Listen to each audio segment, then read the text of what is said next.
Windows Server 2016. Next up, storage spaces.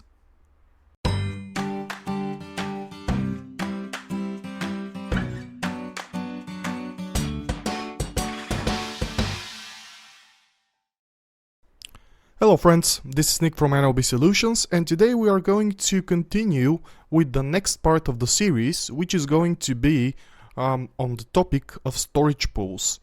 Of course, this is not a new technology by Microsoft. It was first announced in 2012 server, but there are a lot of improvements that Windows 2016 can offer. And of course, if you're familiar with the storage spaces in general, it can help a lot of small to medium-sized companies to deal with problems related to storage. Because as you know, the storage solutions from third-party companies can cost up to a lot of money. So Microsoft provides us the ability to create our own storage servers with resilience, of course, and I might say that this is a good choice for the scenarios where you don't want to spend a lot of cash on a storage, and this solution can help you to deal with that. So for this lab, I will need a file server that I've already pre-configured, and of course my domain controller, which is online, so we can work and we can try to open our shares on the file server, and after we simulate, for example, a failed disk. So the first thing that I want to do is I will open a file server manager on my file server, and in there I will go directly to my file and storage services, and right on the bottom you can see that I have the storage pools.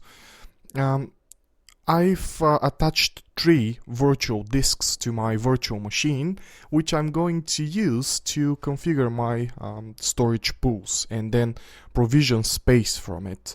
So the first thing I want to do is I want to go into the physical disks. Of course, you can go on the top and create a new storage pool. So a small wizard will appear, and you can read the information about the what is this wizard going to do for you, but I'm going to just click next, and I want to specify the name for my storage pool, which is going to be NLB file pool. Okay, and I want to create this storage pool on my file server 01. So the next thing is I want to add the virtual disks that into the pool, and of course you need to know that the storage pool technology offers us the ability to add different disks. For example, if you have SCSI disks, if you have SSDs or SATA disks, you can all add them into a single storage pool that can help you to bring all the storage into a single place, which is cool. And another great feature of the storage pools that Microsoft provide is the ability to tier the storage, and we'll look into it later. So I'm going to select all my disks from here, and of course you have the allocation here, which is automatic, hot spare or manual, and I'm going to leave that on automatic at the moment, so we can just create the storage pool and then work with it later. So I've created 3 disks because we'll look and speak about it later. I want to create a parity, which is going to be RAID 5 storage and file services for my server. So after I've created the new storage pool, I have, you can see all the free space available, and of course some free space was separated for the storage pool in order for it to work properly. But from here, what you want to do is you want to create a new virtual disk, and I'm going to create the virtual disk from the storage pool that is available for me. And another thing that is mentioned a lot into exams and so on, when you create the storage pool, the first pool is called primordial. So that's good for you to know. So I'm going to create the virtual disk name. So I'm going to create it as NLB storage pool 1. And you can see that I have the option to create storage tiers on this virtual disk. And what this means is the storage tiers allows you to, the system will detect if a file is opened more frequently than another file, and it will detect which disk is the fastest disk from the bunch that you have. If you remember, we can add SSDs, we can add SATA disks, we can add SAS disks.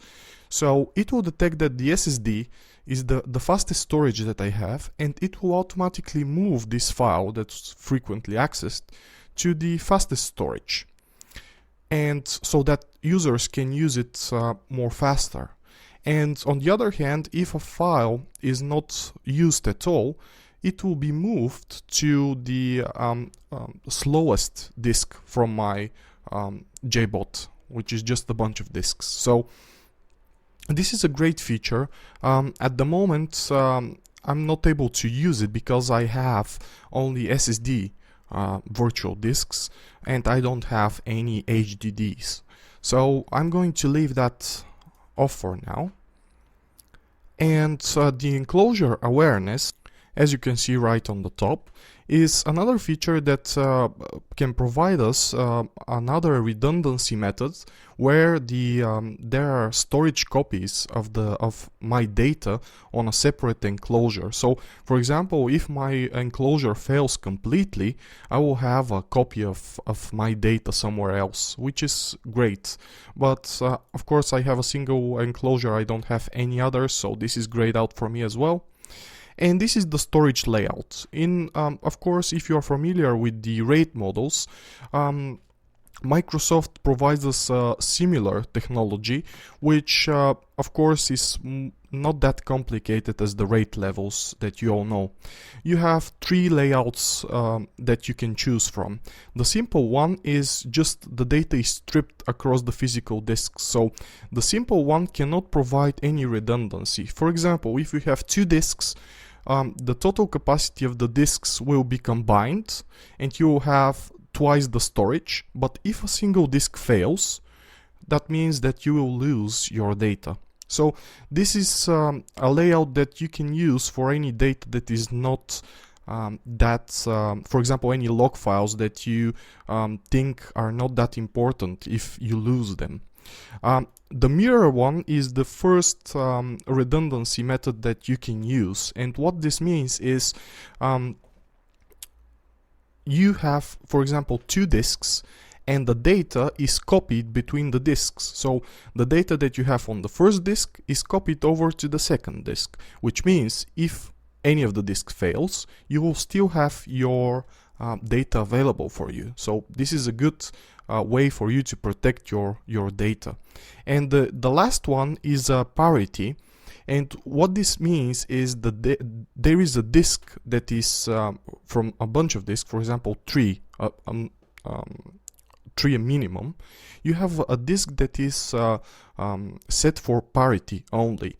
And if one of the disks fails, that parity disk will try to rebuild the missing information from the bunch, which is equal to RAID 5. The mirror is equal to RAID 1, and the simple is equal to RAID 0. So I'm going to choose parity for now. And the provisioning type, you have 2 options. You have team provisioning and fixed provisioning. The team provisioning is it's going to use dynamically expanding disk. So, for example, you can provide, if you have a total amount of 1 terabyte space, you can create a team provision disk that is, for example, 2 terabytes. And this disk will grow over time, but when you are close to to the 1 terabyte limit, you can add additional disks to this pool, so you can extend it physically, which is a good thing to see. And another good thing for the team provisioning is that you're not going to use that space in the beginning. So, for example, if you have 1 terabyte of storage, when you create the team provisioning, it will start from a lower amount, and as you write data into the disk, that will grow and will go to the limit that you specify. The fixed provisioning, on the other hand, is directly to dedicate the storage. So, for example, if I have 1 terabyte and if I decide to add a fixed disk of 1 terabyte, it will take all the storage and there will be no other storage available to take. So I'm going to choose the thin method for now, and I want to specify the size of the disk, which is going to be 10 gigabytes. Of course, I'm not able to provide a maximum size at the moment, but this is the size that is going to be used by the entire virtual disk. So I'm going to create that, and we are going to wait for the wizard to finish. So as soon as the wizard is done completing the new virtual disk, right on the bottom you can see that I have the option to create a volume from the virtual disk. Of course, if you don't want to launch the wizard directly, you can always deselect this, close it, but when you decide to create the volume using the new storage pool virtual disk, you can go into disks, volumes, or into the top and create a new volume. This will launch the same new volume wizard, and if you click next, you will see that on the bottom I have the storage pool virtual disk that I've created. So it's currently disk 4, the capacity is 10 gigabytes as we specified, and the subsystem is Windows Storage. So I'm going to choose next. I want to allocate all the size from the virtual disk. Click next. I want to assign a drive letter E and click next. And in here I have the option to select the file system, the old NTFS file system or the REFS file system. And of course, if you want to know what's the difference between the systems, you can always check. There are a lot of TechNet articles, but I will stick now with the NTFS file system for now. The allocation unit size, you can have different chunks on the disk, but I will choose the default. And the volume label is going to be shared data. Okay, and I'm going to click next and create. So after the wizard is done, if I open my file explorer, let me just confirm it completed, and open this PC, I will see that I have the shared data volume currently. And this volume was created from a bunch of disks that I've attached to my server, then created a storage pool. After that, we've configured a virtual disk on this storage pool, on a part of the storage pool, of course, and then we configured the volume. So in here, if I go new folder and write data, company data, and create some company data information.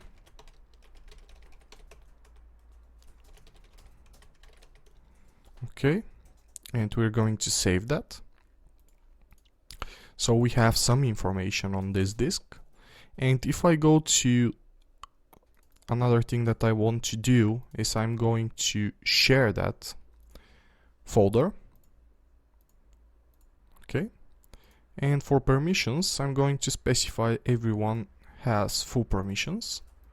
Okay, now if I switch to my first server and try to go to NLB file 01, I will see that I have a shared folder called company data, and in there I have the important information document.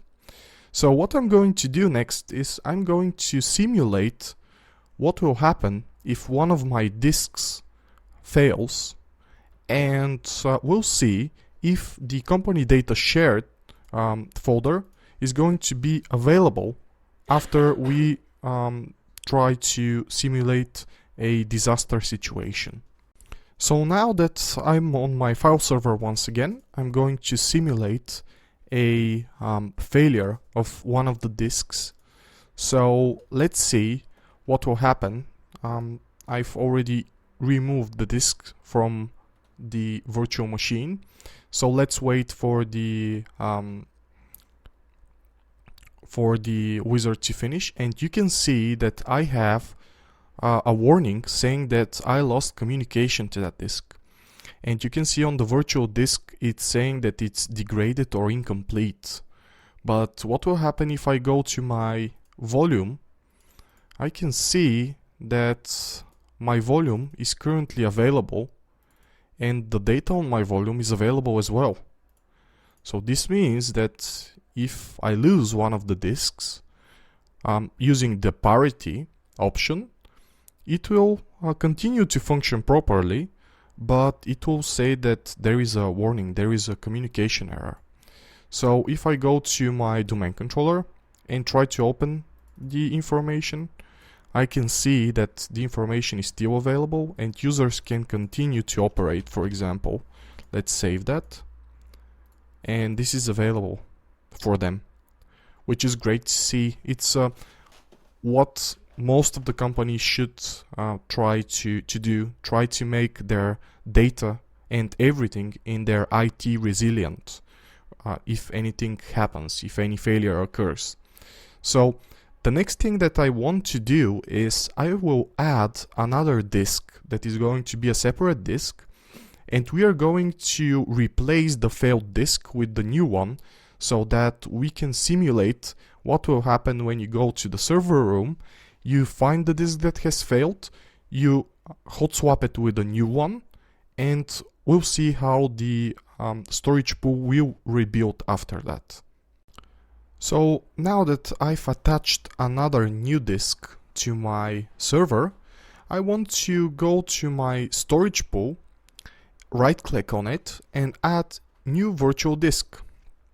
Click OK, and the wizard will appear, and not a virtual disk, I need a physical disk, but I will first have to refresh the server manager because it did not pick up that I've connected another physical disk to it. So there you can see I have unavailable disks, which is called the primordial. And what I'm going to do is I'm going to right click on my storage pool that I've configured, and I'm going to add a physical disk. So this is another 10 gigabytes of storage, and I want to click OK. And a small wizard will appear where it configured the new physical disk to be part of my storage pool. So now that I've added the new the new physical disk, I can see that I still have a warning for my RAID, and this will not disappear until I remove the failed disk from the pool that I have. So I can remove the disk from here, or if you want, I can open a Windows PowerShell. Let me just open that because we need to open that as an administrator. Okay. Run as admin. Yes. And from here, I can use the command get physical disk, press enter, and wait for it to finish. And you can see that currently I have 4 virtual disks, but one of the disks is currently saying that it's it lost communication to it and it's in warning. So what I'll need to do is I need to specify a variable which is going to be disk, and this variable is going to be get physical disk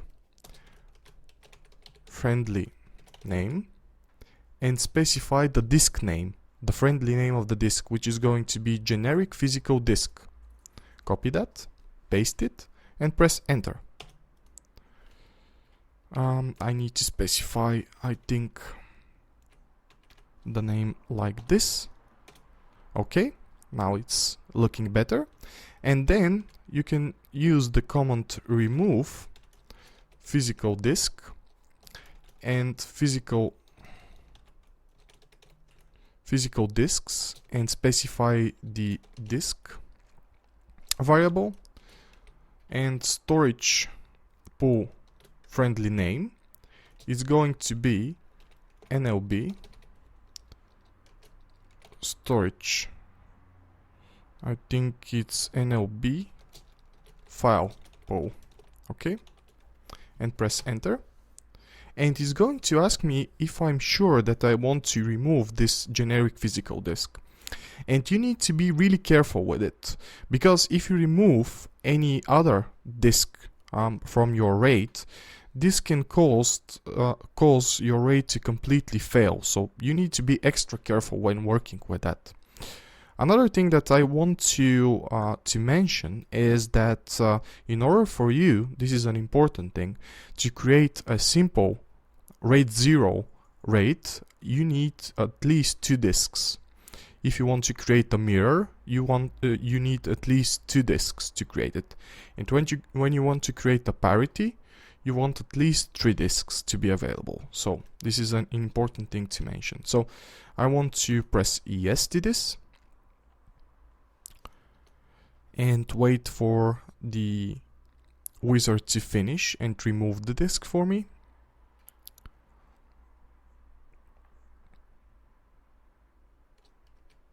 Oh, let me press enter. Okay, and this will start removing the disk. So if I go to get physical disks once again, I will see that I have only 3 disks available. And the first one is my disk for my operating system. So I'm looking into these disks below that are 10 gigabytes each. So if I click refresh on this storage pool page in Server Manager, I should not be able to see any warnings, any failed, any errors. And let's confirm that my file share is still working, still functional. So if I open this, I can write still able to work and press save. Okay, so it looks fine. Let's switch to the file server and open. Let's open the shared data. I can see the document still able to work. So this confirms that using parity can save a lot of troubles, a lot of headaches for the system administrators. And you always need to be in trying to be redundant and not to allow any